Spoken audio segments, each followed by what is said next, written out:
In 2016, an idea was brought up in my mind which I probably should have acted upon a decade earlier in my career and training as a quantity surveyor. During my college days, I remember introducing the idea to a colleague who had already been working as a quantity surveyor in a consultant's office, but I was ill-advised. I was told it's not possible. His limited thinking failed to see my vision. Fast forward years later, I received a request on a particular day to prepare a bill of quantities for a double-story classroom block, and I wasn't given much time to prepare it. The deadline was just as soon as possible. Fortunately, I managed to deliver the bill after a couple of days and happily handed it over to the client. As I reviewed my work, the words of a former employer of mine rang in my head. "That's the purpose of a spreadsheet, Jeff." His voice echoed as he walked in the corridor back to his office.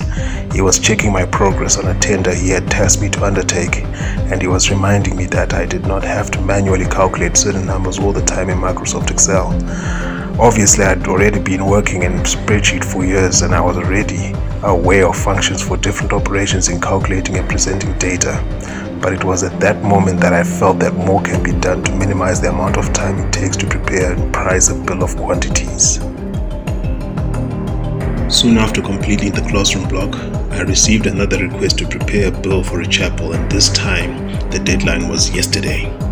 I had to work continuously throughout that night until I managed to complete the job, and that's when I realized that I had to quickly develop a module to help me deliver in the shortest time possible for my next clients while maintaining and achieving accuracy and quality work. One of the first things I did was to go to my library and research on best practices and methods of presenting bills of quantities.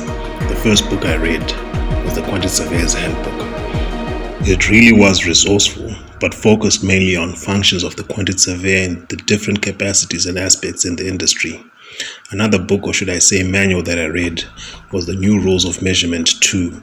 That was published by the Royal Institute of Chartered Surveyors.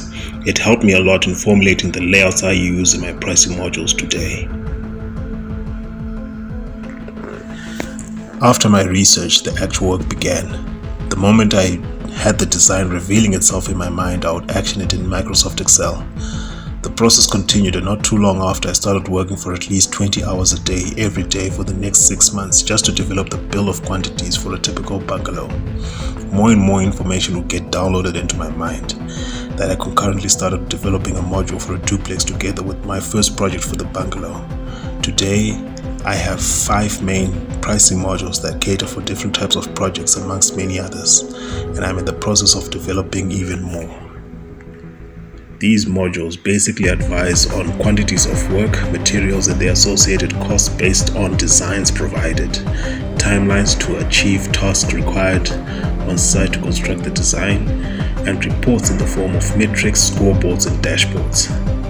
My skill set includes quantity surveying and project planning, and my modules express these in combination for a successful delivery of any project, provided that they are accepted and implemented without prejudice.